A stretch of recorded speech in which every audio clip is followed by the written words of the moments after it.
I didn't lose him because I didn't love him. I lost him because I loved him the wrong way. And let me tell you something. That kind of love, it looks beautiful from the outside, but from the inside, it feels like pressure. After coming out at 65, with grown children, divorced, you don't fall in love like you did at 20. At 20, you chase excitement, sex, validation, and show off with the hottest chick. At 65, you're not chasing.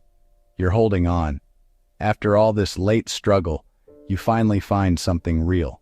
Someone who complement your emotional, sexual, and financial life well. You don't hold it gently. You grip it, like life finally gave you something back and you're not about to lose it again. That's where I went wrong. I didn't just love him. I built my entire life around him. He became my center, my stability, my proof that I had finally done something right in my life. And that sounds romantic, doesn't it?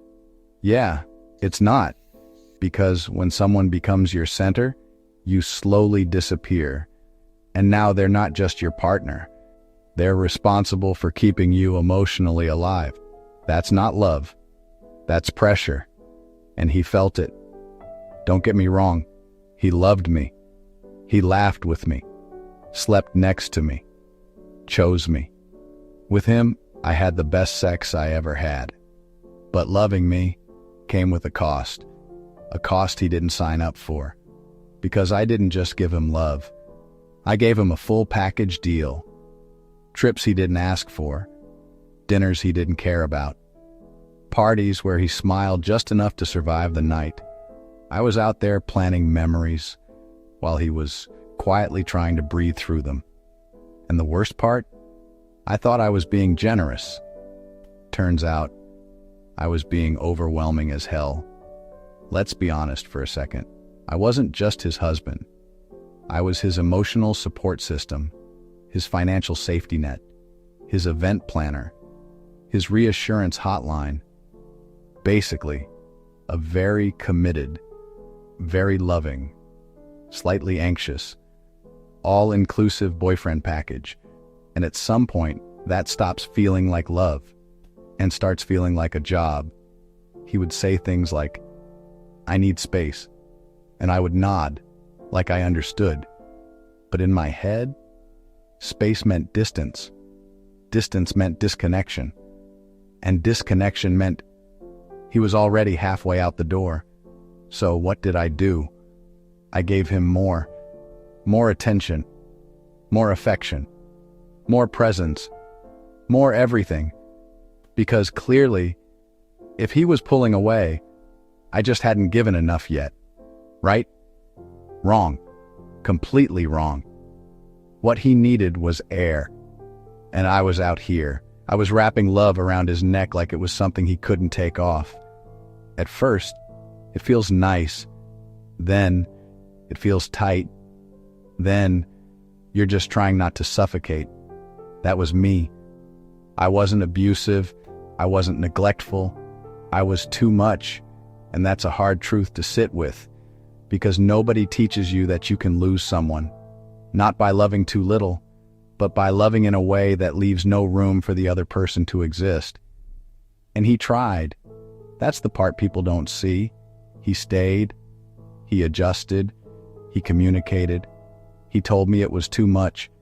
He told me he needed space. He told me to slow down.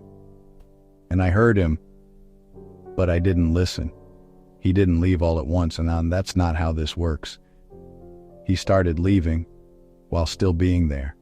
Less talking, less eye contact, less of him in the room.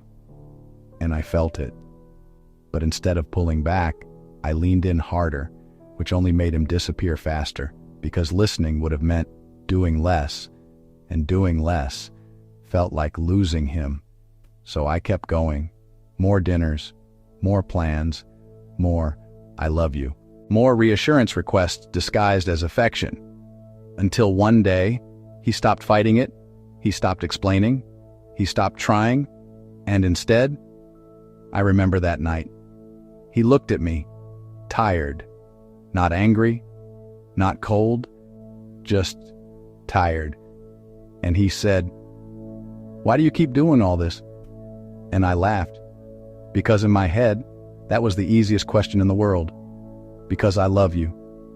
And he just stared at me, not impressed, not moved, just quiet. And then he said something I didn't understand at the time. No, you're doing it because you're scared. That bothered me, because in my mind, I was the one showing up. I was the one giving. I was the one trying. So how could I be the problem?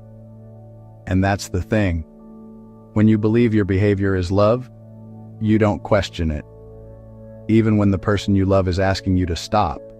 And that's when I should have stopped, but I didn't, because stopping would have meant he might realize he didn't need me that much. So he wrote me a letter while I wasn't at home. Of course he did.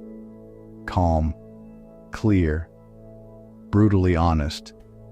The kind of letter that doesn't scream, but still manages to break you. He said, "It's not that I don't love you." Great. So now I'm confused and heartbroken. It's not that I didn't enjoy being with you. Fantastic. Now I'm emotionally disoriented too. It's not that I didn't want you. Perfect.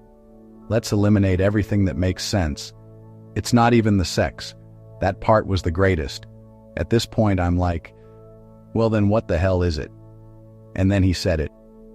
You gave me everything and except the space to be myself. That sentence hit different, because in my mind, giving everything was the ultimate proof of love. But to him, it felt like drowning. He didn't need more gifts. He didn't need more plans. He didn't need more effort. He needed me, without the pressure of needing to constantly prove he loved me back. And that's when I realized something. I wasn't loving him. I was trying to secure him. And those are not the same thing. I thought I was the prize. Turns out, I was the pressure. And no one, no matter how much they love you, wants to live under pressure forever. So, he left. Not because he didn't love me, but because he couldn't breathe with me. And that's a very different kind of heartbreak, because there's no villain, no betrayal, no drama, just truth. The kind of truth that shows you exactly where you went wrong after it's too late to fix it. Now here I am, 65 years old, finally understanding how to love someone properly. After losing the one person I would have done anything to keep, there's some dark humor in that, isn't there? Life really said, "Oh, you get it now? That's adorable."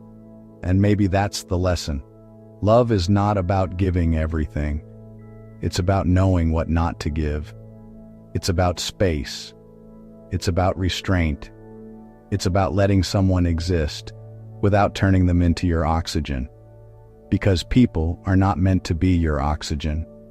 They're meant to walk next to you, not carry you.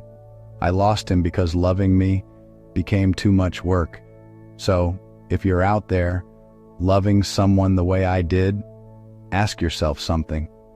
Are you loving them? Or are you trying to make sure they never leave you? Because those two things, they look the same, but they are not. Not even close.